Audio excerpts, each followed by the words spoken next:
दोस्तों, कभी असफलताओं से निराश ना होइएगा। हमेशा आप लगे रहिए मेहनत से, क्योंकि एक शायर की पंक्ति है। उन्होंने कहा कि रख हौसला, वो मंजर भी आएगा, प्यासे के पास चलकर समंदर भी आएगा। थक कर ना बैठ ऐ मंजिल के मुसाफिर, मंजिल भी मिलेगी और मिलने का मज़ा भी आएगा। इसलिए कभी निराश ना होइए, मेहनत से लगे रहिए, सफलता ज़रूर मिलेगी। चलिए दोस्तों, हिंदी के उसी क्रम में आज हम अध्ययन करेंगे समास का। इसके पहले आपने वर्णमाला पूरा अच्छी तरीके से आपने देखा होगा। उससे बाहर कोई प्रश्न नहीं वर्णमाला से रहेगा। जो आपको पढ़ाया गया है वही से वर्णमाला के प्रश्न रहेंगे। आगे आपको आज अध्ययन करना है समास का। समास के कितने भेद हैं और कौन से शब्द में कौन सा समास होता है, इसके पहचान के तरीके क्या हैं, ये आसान तरीके आपको बता दिए जाएंगे, जिससे आपको पहचानने में परीक्षा में कोई दिक्कत नहीं होगी समास में। चलिए तो देखते हैं समास। समास का अर्थ होता है, शाब्दिक अर्थ कह सकते हैं, इसका अर्थ है संक्षिप्त। इसका अर्थ है संक्षिप्त, यानी जब बड़े वाक्य को छोटे रूप में कहा दिया जाए लेकिन भाव वही रहे, अर्थ वही रहे, उसी को समास कहा जाता है। जैसे देखिए लिखा गया, दही में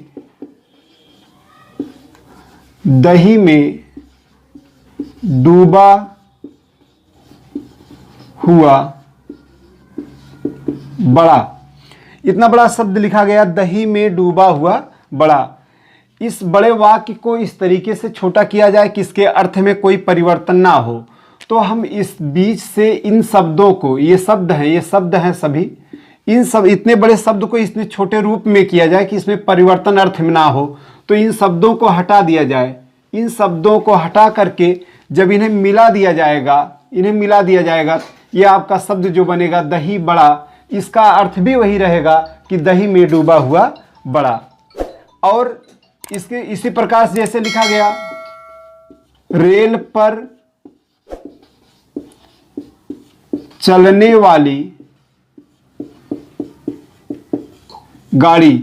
इतना बड़ा शब्द है, इसको इस प्रकार से छोटा किया जाए कि अर्थ में परिवर्तन ना हो। तो इतने बड़े शब्द से बीच से ये 3 शब्द हटा दीजिए। जो शब्द बना रेलगाड़ी, ये आपका सामासिक शब्द समस्त पद हो गया, छोटे रूप हो गया, लेकिन अर्थ वही है। और इसी छोटे करने की क्रिया को संक्षिप्तीकरण कहते हैं, और जो संक्षिप्त रूप है उसी को समास कहा जाता है। बस एकदम आसान है। समास किसे कहते हैं? समास का शाब्दिक अर्थ है संक्षेप, यानी बड़े वाक्य को इस प्रकार से छोटा किया जाए कि उसके अर्थ में कोई परिवर्तन ना हो, उसे समास कहा जाता है। आगे देखिए, समास और संधि में भेद होते हैं। समास और संधि में अंतर होते हैं। संधि में क्या होता है? वर्णों के मेल से परिवर्तन होता है, वर्णों के मेल से परिवर्तन होता है। जबकि समास में क्या है? यहां शब्दों का खेल है। यहां शब्दों को इस प्रकार से संक्षिप्त किया जाता है, छोटा किया जाता है कि उसके अर्थ में परिवर्तन नहीं हो रहा है। तो यहां दोनों में अंतर है, संधि और समास में। भी विशेष ध्यान दीजिएगा, संधि अलग है, समास अलग है। आगे देखिए, आगे है समास के भेद क्या हैं। समास के भेद अगर पूछता है कि कितने प्रकार के हैं, तो समास के भेद पूछे तो एकदम आसान, एकदम आप बताइएगा, समास 6 प्रकार के होते हैं। 6 प्रकार के समास कितने प्रकार के हैं? 6 प्रकार के हैं। लेकिन कुछ विद्वानों ने इसे 4 प्रकार बताया है। किस प्रकार से बताया वो भी ध्यान दिए। अगर कहीं पूछा जाए मूल रूप से समास कितने प्रकार के हैं, तब आप बताएंगे 4 प्रकार। अगर इस प्रकार से पूछता है तब, जब पूछे मूल रूप से समास कितने प्रकार के हैं, तब आप बताएंगे 4 प्रकार के। अन्यथा समास कितने प्रकार के हैं तो आप सीधे बताएंगे 6 प्रकार के हैं। और कोई इसमें भटकने की जरूरत नहीं, भ्रमित होने की जरूरत नहीं है। जब ये कभी पूछा नहीं गया है, अब तक जल्दी पूछा ही नहीं गया है मूल रूप से समास कितने प्रकार के हैं। ये अधिकांश संस्कृत में पूछा जा सकता है। हिंदी में हमेशा समास कितने प्रकार के हैं? 6 प्रकार के हैं। देखिए कौन कौन है, नाम देख लीजिए। पहला आपका है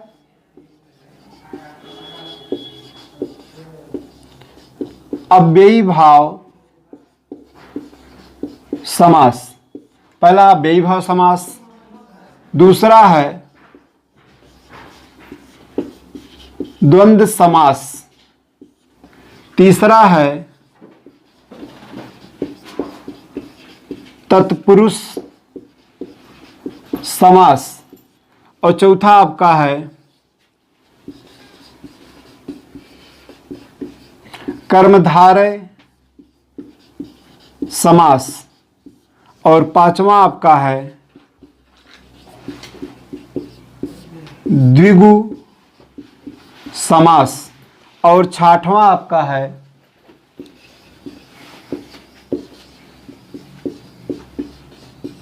बहुब्रीहि समास। ये आपके 6 भेद हैं जो आपको 4 बताया गया। इन्हीं 2 समास को, ये जो कर्मधारय और द्विगु हैं, इन्हीं 2 समास को तत्पुरुष के भेद बता दिए जाते हैं और वास्तव में संस्कृत में इसे तत्पुरुष के भेद ही बताए गए हैं, द्विगु को, कर्मधारय और द्विगु को। इसीलिए कुछ विद्वान इसे 4 ही बताते हैं, लेकिन हिंदी में जब भी पूछा जाए समास कितने प्रकार के, तो 6 प्रकार की ये आपके हैं।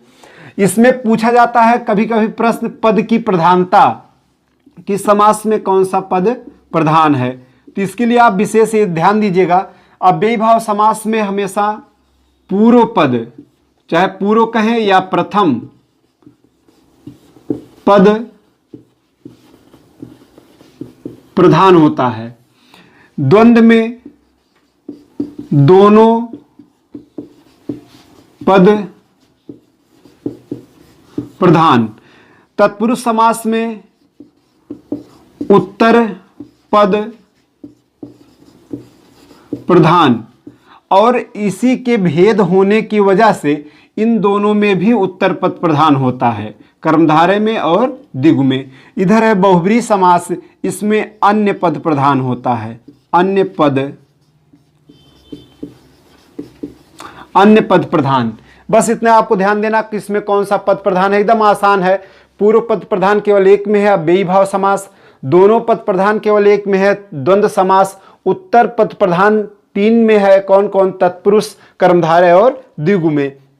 अन्य पद प्रधान कौन है, अकेला एक बहुब्रीहि समास। एकदम आसान है, बस ये इतना ध्यान दीजिएगा। इससे भी प्रश्न पूछ सकता है कि तत्पुरुष समास में कौन सा पद प्रधान है, तो आप ध्यान दीजिए कौन सा है, ये जरूर ध्यान दीजिएगा, यहाँ से भी प्रश्न बनता है। चलिए आगे अब एक से एक क्रम से हम अध्ययन करेंगे।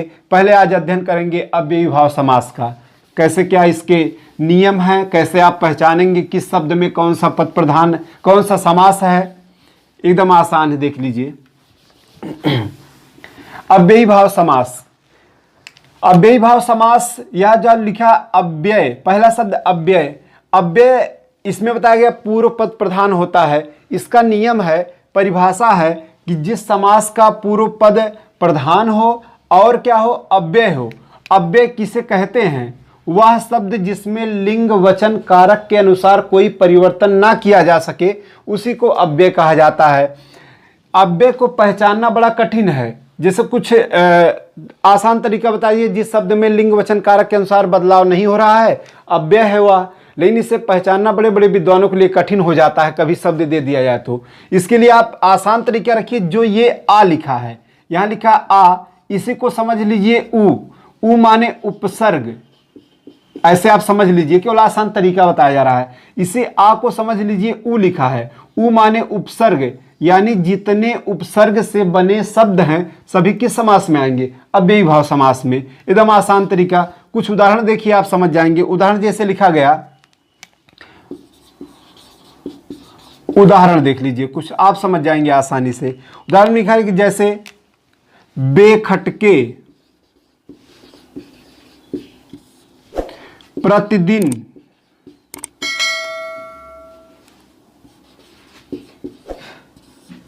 या फिर यथासाध्य, यथासाध्य। और जैसे लिखा गया आमरण,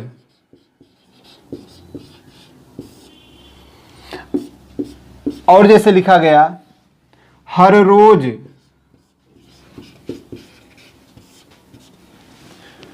इसमें देखिए और शब्द हैं, जैसे लिखा गया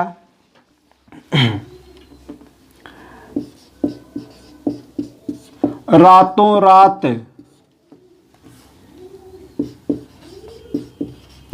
दिनों दिन, पल पल, या और लिखा गया बराबर। और शब्द हैं जैसे यावत जीवनम, यावत जीवन, यावत जीवन।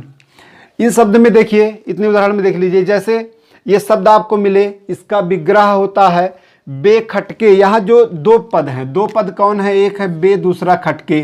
प्रतिदिन, दो दो पद हैं, यथा साध्य, आमरण, हर रोज, रातों रात, दो दो पद हैं सब में, पल पल, बराबर, यावत जीवन, दो दो पद हैं। बताया गया जिस समास का पहला पद उपसर्ग से हो या पहला पूर्व पद प्रधान होता है, पहला पद अव्यय, अव्यय आप पहचानने भूल जाइए, केवल इतने याद रखिए, जिस समास का पहला पद उपसर्ग हो वहां व्ययीभाव समास होता है। पहला नियम आपको बताया जा रहा है। तो इसमें देखिए पहले नियम से यहां तक देख लीजिए। पहले नियम बेखटके यानी बिना खटके, बिना खटके। और अगला यहां जो पहला शब्द आया बे, उर्दू का उपसर्ग है, और प्रति संस्कृत का उपसर्ग है, यानी प्रतिदिन, दिन दिन प्रति, दिन दिन प्रति।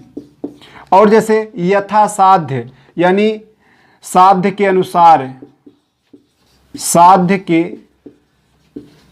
अनुसार। आमरण यानी आमरण माने मृत्यु पर्यंत, मृत्यु पर्यंत। और लिखा गया हर रोज यानी प्रत्येक दिन। और जैसे रातों रात। अब यहां देखिए पहले नियम से आपको जो बताया गया उपसर्ग, बताया गया पहले उपसर्ग मिलेगा, सब में पहले उपसर्ग मिला। और यथा उपसर्ग नहीं है, लेकिन एक अव्यय शब्द है यथा। क्यों? क्योंकि इसमें लिंग वचन और कारक के अनुसार कोई परिवर्तन नहीं होगा। आ संस्कृत का उपसर्ग है, हर एक अव्यय शब्द है। अब आगे यहां देखिए, यहां लिखा गया रातों रात। इसका दूसरा नियम है, इसी अव्ययी भाव समास का दूसरा नियम है कि जब कोई एक ही अर्थ में यानी शब्दों की पुनरावृत्ति हो जाए, क्या हो जाए? पुनरावृत्ति। जब शब्दों की पुनरावृत्ति हो कहीं पर एक ही अर्थ में, एक ही अर्थ में, एक ही अर्थ में शब्दों की पुनरावृत्ति हो जाए तो वहां पर भी अव्ययी भाव समास होता है। जैसे यहां देखिए दो पद है रात और रात, यानी रात, इसका विग्रह रात और रात नहीं होगा, इसका विग्रह जब भी होगा रात, रात ही, रात में, रात ही रात में, दिनों दिन, दिन ही दिन में, दिन ही दिन में, पल पल, पल ही पल में, या फिर बराबर यानी बार बार, बार ही बार। आगे यावत जीवनम, यावत यहां जो एक अव्यय शब्द है, यावत यानी जीवन पर्यंत, जीवन पर्यंत समास विग्रह ये। तो आपको ध्यान क्या देना है? बस इतने ध्यान देना है कि शब्द किस जो उपसर्ग से बना शब्द है वह अव्ययी भाव समास, और जहां पर एक ही अर्थ में शब्द की पुनरावृत्ति हो वहां पर अव्ययी भाव समास। एक और ध्यान दीजिएगा, जो नदीवाचक शब्द है इसमें बहुत अपवाद मिलता है, वह भी अव्ययी भाव समास में ही आता है। जैसे उदाहरण के लिए लिखा गया पंच गंगा, पंच गंगा में कौन समास है? अव्ययी भाव समास। और जैसे लिखा गया उप गंगा, कौन समास है? अव्ययी भाव समास। तो इसके लिए आप इतने ध्यान दीजिएगा, जहां नदीवाचक शब्द आए, भले आगे यहां संख्या हो, संख्या से तो आपको द्विगु लग रहा है, लेकिन द्विगु नहीं, यहां अव्ययी भाव समास है, ये आपको ध्यान देना है। और भ्रमित करने वाला दिनों दिन है, ये चिन्ह योजक चिन्ह है, फिर भी ये द्वंद्व नहीं है, ये एक ही अर्थ में दोनों शब्द आ गए हैं, इसलिए कौन है? अव्ययी भाव समास है।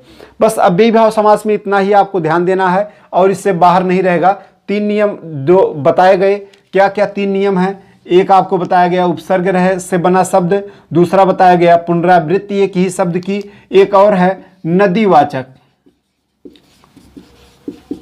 नदीवाचक शब्द, नदीवाचक शब्द। ये 3 नियम आप ध्यान दीजिएगा, बस आपको आसानी रहेगी अव्ययी भाव समास को पहचानने में। इससे बाहर कोई प्रश्न नहीं मिलेगा आपको अव्ययी भाव समास में। हाँ, आगे देखिए दूसरा भेद आप शुरू करते हैं, द्वंद्व समास। दूसरा है द्वंद्व समास। द्वंद्व समास पद की प्रधानता क्या है? इसमें दोनों पद प्रधान होते हैं, दोनों पद प्रधान होते हैं, दोनों पद की प्रधानता होती है। इसमें देखिए इसके भेद हैं, द्वंद्व समास के भेद हैं 3। कौन कौन से? पहले द्वंद्व कहाँ होता है ये ध्यान दीजिएगा।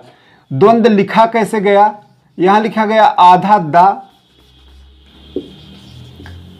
दा, फिर वाह है, फिर आधा दा और उसके बाद वाह। द्वंद्व यानी दा और वाह, दा और वाह, यानी और जो शब्द मिला आपको, और दोनों शब्दों दोनों पदों के बीच जब और का लुप्त यानी और छिपा हुआ मिले या विग्रह करने पर और मिले तो वहां द्वंद्व समास होता है। ये पहचान है इसके लिए आपको। देखिए आगे चलिए देखते हैं। यह 3 प्रकार का है। यह द्वंद्व समास कितने प्रकार का है? 3 प्रकार का है, ये ध्यान रहे आपको। द्वंद्व समास के कितने भेद हैं? 3, जिसमें से पहला आपका है, पहला इतरेतर द्वंद्व। इतरेतर द्वंद्व, इतरेतर द्वंद्व कहां होता है? देखिए शब्द में ध्यान दीजिए, लिखा इतर धन इतर, 2 शब्द है, इतर धन इतर, यानी यह और यह।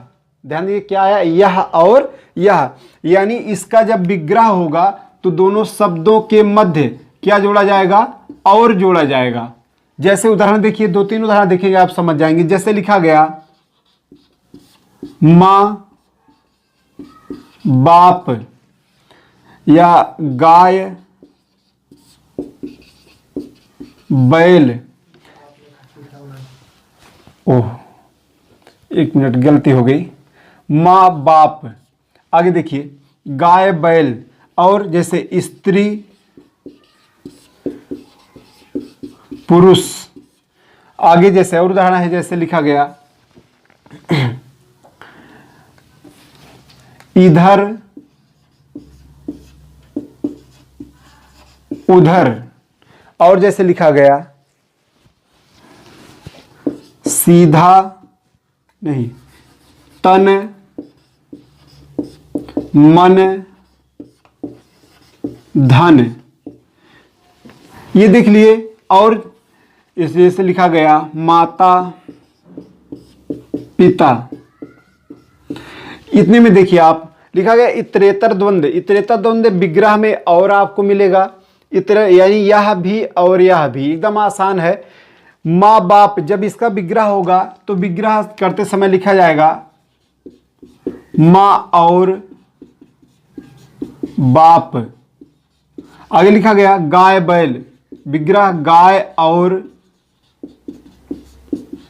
बैल। आगे आपका है स्त्री पुरुष, स्त्री और पुरुष। इधर उधर, इधर और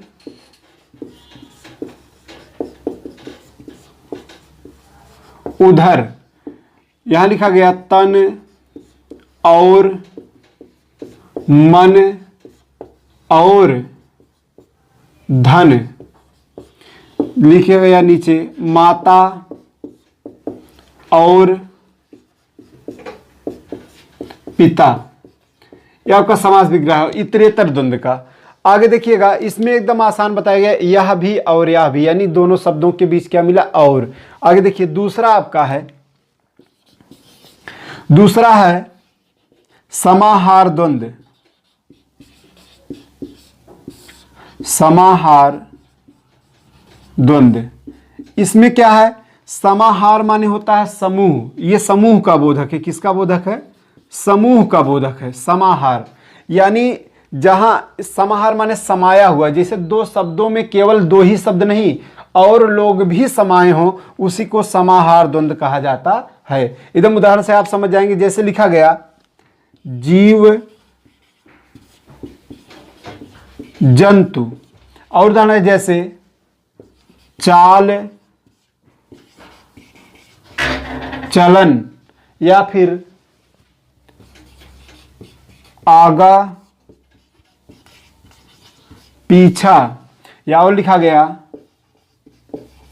हाथ पैर, और लिखा गया जैसे भूल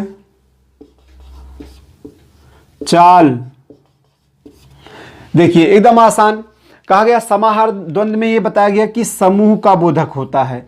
जैसे कहा गया जीव जंतु, इसमें आपका जो विग्रह होगा या जीव जंतु यानी जीव और जंतु दोनों के लिए कहा जाएगा। जीव जंतु में केवल जीव और जंतु दो ही नहीं आते, जीव जंतु माने जितने भी प्राणी हैं, जीव जंतु हैं, सभी आ जाते हैं। चाल चलन कहते हैं उनका चाल चलन अच्छा है। चाल चलन माने केवल चलना और बोलना ही नहीं, उसमें पूरे व्यक्तित्व की बात की गई। चाल चलन ये समूह का बोधक है। आगा पीछा तो कहते हैं थोड़ा आगा पीछा देख कर चलो। आगा पीछा देखने का मतलब ये नहीं केवल आगे देख लो और पीछे, आगा पीछा माने अपने चारों तरफ देख कर चलना है। हाथ पैर, हाथ पैर का मतलब जैसे कोई रास्ते जा रहे हो, कहें हाथ पांव बचा के जाना, तो क्या केवल हाथ पैर बचाना है बाकी मुंडी कटवा लेना है, ऐसा तो है नहीं। हाथ पैर माने पूरे शरीर की बात की गई कि पूरे शरीर को सुरक्षित करके जाना है। भूल चाल, भूल चाल माने जैसे जो भी भूल हुई, भूल चाल माने जितनी भी गलतियां हैं सबके लिए दो शब्द आया भूल चाल, यानी भूल चाल दोनों के लिए, भूल और चाल। और जैसे कहा जाता है, लिखा गया एक और चाय पानी, आप सुने होंगे कहते हुए अपने मित्रों में या किसी से कहते सुने होंगे थोड़ा चाय पानी कर लिया जाए तब चले। क्या चाय पानी के समय केवल और केवल चाय और पानी ही रहता है? नहीं, चाय पानी का मतलब होता है थोड़ा सा नाश्ता, यानी इसके साथ और कुछ सामग्री हो सकता है, खाने वाली वस्तु। तो चाय पानी एक समूह का बोधक है, इसीलिए इसे समाहार द्वंद्व कहा जाता है। आगे देखिए, आगे लिखा गया इसका विग्रह करते समय आदि जोड़ा जाता है। जैसे जीव जंतु, तो जीव जंतु आदि समास विग्रह इस प्रकार से होता है। चाल चलन, चाल चलन आदि इस प्रकार से विग्रह होगा।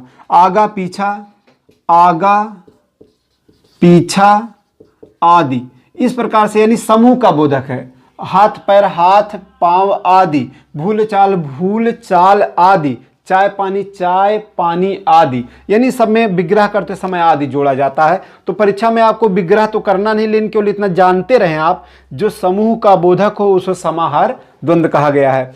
बहुत कम पूछा जाता है द्वंद्व के भेद परीक्षाओं में, लेकिन फिर भी आप जाने रहें, कभी पूछे तो गलती ना हो। देखिए आगे है, एक और है द्वंद्व समास में,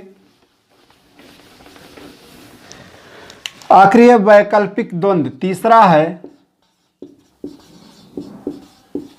वैकल्पिक द्वंद्व। शब्द से ही आप जान जाएंगे, लिखा है वैकल्पिक यानी विकल्प।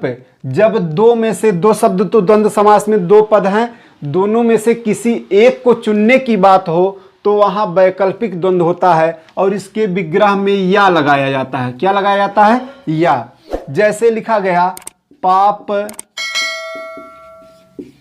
पुण्य, हार जीत, भला बुरा, या और लिखा गया सुख